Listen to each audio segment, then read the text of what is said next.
کہانی شروع ہوتی ہے اور ہم دیکھتے ہیں چک نولینڈ کی لائف کے بارے میں، جو ایک آئی لینڈ میں پھنس گئے تھے اور 4 سال تک اس میں رہے۔ کہانی کمپنی سے سٹارٹ ہوتی ہے اور ہم چک کو دیکھتے ہیں، وہ اپنے کام میں بہت زیادہ سیریس ہوتے ہیں۔ آفیسرز چاہتے ہیں کہ ہر کوریئر ٹائم پر پہنچے۔ اس سلسلے میں وہ آؤٹ آف کنٹری وزٹ کرتے ہیں، جہاں ان کی برانچز ہوتی ہیں اور امپلائیز ان کو کافی اپریشیٹ کرتے ہیں اور ان کو ٹائم کی قیمت کا اندازہ بتاتے ہیں۔ چک کسی لڑکی سے پیار کرتا ہے، اس کا نام کیلی ہوتا ہے۔ ان کا ریلیشن شپ کافی اچھا ہوتا ہے اور یہ شادی بھی کرنا چاہتے ہیں، مگر بزنس کی مصروفیات کی وجہ سے نہیں کر پاتے۔ کرسمس بھی قریب ہے اور چک کو ملائیشیا کام پڑ جاتا ہے، اسے کمپنی کے سلسلے میں جانا ہوتا ہے۔ چک کیلی سے کہتا ہے میں نیو ایئر پر ضرور آ جاؤں گا۔ کیلی کہتی ہے میں کرسمس کیسے گزاروں گی؟ چک اسے منا لیتا ہے۔ چک اور کیلی ایک دوسرے کو کرسمس کا تحفہ دیتے ہیں۔ کیلی چک کو ایک گھڑی دیتی ہے، اس میں کیلی کی تصویر ہوتی ہے۔ اب چک ملائیشیا کے لیے نکل جاتا ہے اور راستے میں ہی بہت طوفان آ جاتا ہے، جس کی وجہ سے ان کا پلین کریش ہو جاتا ہے اور یہ پلین کمپنی کا پرسنل ہوتا ہے۔ پلین میں 4 لوگ اور بھی ہوتے ہیں اور یہ پلین ایک پیسیفک اوشن میں گر جاتا ہے اور ان میں صرف چک ہی بچتا ہے۔ سمندر کا تیز طوفان چک کو بہا کر لے جاتا ہے اور جب صبح اس کی آنکھ کھلتی ہے تو وہ ایک کشتی پر ہوتا ہے اور آس پاس کچھ نہیں ہوتا۔ وہاں چک پریشان ہو جاتا ہے، وہاں چک بے حد آوازیں لگاتا ہے، مگر کوئی انسان کا نام و نشان وہاں نہیں ہوتا۔ اب وہ زمین پر بڑا سا کر کے ہیلپ لکھ دیتا ہے تاکہ اوپر سے گزرتا کوئی پلین اسے دیکھ کر اس کی مدد کو آ جائے۔ رات بہت ہو جاتی ہے اور وہ سو جاتا ہے۔ اگلے دن وہ اٹھتا ہے تو دیکھتا ہے کہ اس نے ریت پر ہیلپ لکھا تھا وہ مٹ جاتا ہے۔ اب وہ لکڑی سے ہیلپ لکھتا ہے، اسے یقین ہوتا ہے کوئی اسے ڈھونڈنے ضرور آئے گا اور اس نشان کو دیکھ کر وہ اس جگہ آئیں گے۔ اب چک کو بھوک محسوس ہوتی ہے اور کمپنی کا جو بھی سامان بہہ کر آتا ہے اس میں کھانے کا کچھ بھی نہیں ہوتا۔ اب چک کو کسی چیز کی آواز محسوس ہوتی ہے۔ جب وہ ادھر ادھر دیکھتا ہے تو ایک ناریل زمین پر گرتا ہے، اسے پتہ چل جاتا ہے کہ یہ ناریل کی ہی آواز ہے۔ اب پینے کے لیے اسے ناریل پانی کے علاوہ وہاں کچھ نظر نہیں آتا، وہ اسی کو پی کر گزارا کرتا ہے۔ چک کو یہاں 3 دن گزر چکے ہیں۔ سمندر میں پتھروں کی وجہ سے اس کے پاؤں بھی زخمی ہو چکے تھے، اس کے پاؤں میں جوتے نہیں ہوتے۔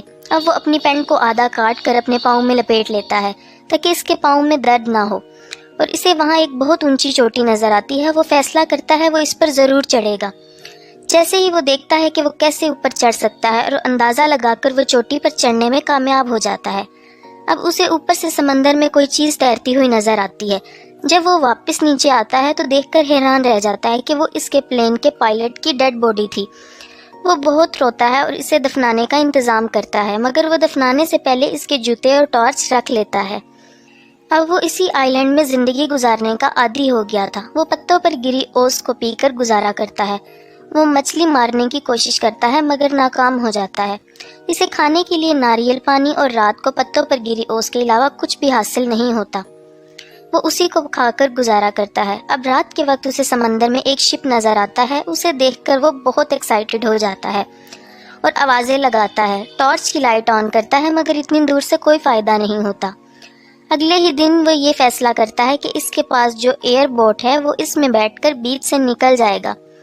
وہ جان گیا تھا کہ ادھر کوئی بھی نہیں ہے۔ اب جب وہ وہاں سے نکلنے کی کوشش کرتا ہے تو لہریں اتنی تیز ہوتی ہیں کہ ان کی رفتار کی وجہ سے وہ سمندر میں گر جاتا ہے۔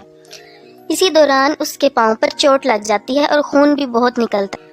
اب چک واپس اپنی جگہ آ جاتا ہے اور اب اسی دوران بارش شروع ہو جاتی ہے۔ اسے ایک غار دکھائی دیتا ہے، وہ رات گزارنے کے لیے اس میں چلا جاتا ہے اور ٹارچ آن کر لیتا ہے، اور ساری رات ٹارچ آن رہنے کی وجہ سے اس کی بیٹری بھی لو ہو جاتی ہے۔ اب روشنی کے لیے اس کے پاس اور کچھ نہیں ہوتا۔ وہ یہ تک نہیں جانتا کہ آگ کیسے جلاتے ہیں۔ اب وہ واپس آتا ہے اور کمپنی کے سامان میں اسے کچھ چیزیں ملتی ہیں جو تیر کر اس کے ساتھ آ گئی تھی۔ وہ ان کو کھولتا ہے مگر اس میں اس کے کام کی 1 یا 2 چیزیں ہی ہوتی ہیں۔ ایک اسے جوتے ملتے ہیں جو سکیٹنگ کے لیے ہوتے ہیں، اس کے نیچے بلیڈ لگا ہوتا ہے، وہ اس سے ناریل کو آرام سے پھاڑ لیتا ہے۔ اب وہ کسی بھی چیز کو کاٹ سکتا ہے۔ اب وہ ایک لکڑی کو کاٹتا ہے اور نوکیلی سی بنا لیتا ہے اور مچھلیوں کو پکڑ لیتا ہے۔ وہ مچھلی کو کچا تو نہیں کھا سکتا، اسی لیے وہ آگ جلانے کی بے حد کوشش کرتا ہے مگر کامیاب نہیں ہو پاتا۔ اب چک کو آئیڈیا آتا ہے کہ اگر میں 2 لکڑیوں کو رگڑوں تو شاید میں کامیاب ہو جاؤں، اور ایسا ہی ہوتا ہے، اسے کامیابی مل جاتی ہے۔ وہ پہلی بار اتنا خوش ہوا ہوتا ہے بیچ پر آنے کے بعد۔ چک کو وہاں جو سامان نظر آتا ہے کمپنی کا، اس میں ایک فٹ بال بھی اسے دکھائی دیتا ہے۔ اس پر چک کا بلڈ لگا ہوتا ہے۔ وہ اس کو ہاتھ سے آنکھ، ناک اور ہونٹوں کی شیپ دیتا ہے، اس کو ایک چہرے میں تبدیل کرتا ہے اور اس کو اپنا دوست بنا کر اس سے باتیں کرتا ہے اور اسے آگ کے پاس خشک ہونے کے لیے رکھ دیتا ہے اور اس کو ولسن کا نام دیتا ہے۔ اب وہاں پر چک کا ایک اور مسئلہ سامنے آتا ہے، اس کے دانت کا درد۔ یہ بہت پرانا درد ہے مگر اس نے کبھی چیک اپ ہی نہیں کروایا۔ اب چک نے اسے توڑنا ہے اور وہ توڑ لیتا ہے اور ساتھ ہی بے ہوش ہو جاتا ہے، اور وقت گزرنے کے ساتھ ساتھ اسے 4 سال ہو جاتے ہیں آئی لینڈ پر۔